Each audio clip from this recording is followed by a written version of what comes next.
क्योंकि वह औरत अंधी थी इसलिए उसका पति उससे नफरत करता था। इससे भी बुरा, उसने नौकरानी को उसे घर से बाहर निकालने का हुक्म दिया। उसी पल वह औरत मूसलाधार बारिश में सड़क पर बेबस बैठी थी। अचानक उस औरत को याद आया कि उसकी एक जुड़वां बहन है।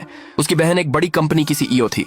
उसने अपनी बहन की सुरक्षा लेने का फैसला किया। हालांकि क्योंकि वह अंधी थी, रास्ते में उस औरत का एक्सीडेंट हो गया। ड्राइवर डरकर वहां से भाग गया। किस्मत से औरत की बहन ठीक समय पर पहुंच गई। अपनी छोटी बहन के पति के घर में इतने सालों तक हुए अपमान के बारे में जानने के बाद उसने अपनी बहन के पति को भारी कीमत चुकाने का फैसला किया। इसलिए उसने पहले अपने असिस्टेंट से अपनी बहन को बसाने का फैसला किया। फिर उसने अपने चेहरे का इस्तेमाल करके खुद को अपनी बहन के रूप में छिपा लिया। जब वह पति के घर लौटी तो दुष्ट नौकरानी ने वापस आने की हिम्मत करने पर उसका मजाक उड़ाया। नौकरानी ने घमंड से दावा किया कि वह औरत शादी में नाकाम थी, लेकिन अगले ही पल उस औरत ने अपने असिस्टेंट को घमंडी नौकरानी को सजा देने का हुक्म दिया। उसने जोर से ऐलान किया कि वह घर की अकेली मालकिन है। उसने नौकरों से अपनी जगह के बारे में ध्यान से सोचने को कहा। फिर वह सीधे विला में चली गई। शाम तक आदमी घर नहीं आया। नौकरानी तुरंत उसके पास शिकायत करने गई। उसने उस औरत पर झूठा आरोप लगाया, कहा कि वह बदतमीज थी और उसने उसे सजा दी थी। ये सुनकर आदमी गुस्से से आग बबूला हो गया। वह विला में गया और उस औरत से इतनी हिम्मत करने के लिए सवाल किया। उसने उस पर अपने ही घर में घमंडी होने का आरोप लगाया, लेकिन अगले ही पल असिस्टेंट बीच में आया और आदमी को सबक सिखाया। आदमी साफ तौर पर हार मानने को तैयार नहीं था। हालांकि असिस्टेंट ने जल्दी से उसे रोक लिया। तभी आदमी की मां अंदर आई। अपने बेटे की हालत देखकर उसने तुरंत असिस्टेंट को डांटा, लेकिन असिस्टेंट ने उसे तुरंत रोक दिया। नौकरानी ने औरत पर बहुत बदतमीज होने का आरोप लगाया। औरत ने जवाब दिया कि पूरा परिवार उसके पैसे पर जी रहा है, इसलिए सभी को उसकी बात माननी होगी। अगले ही पल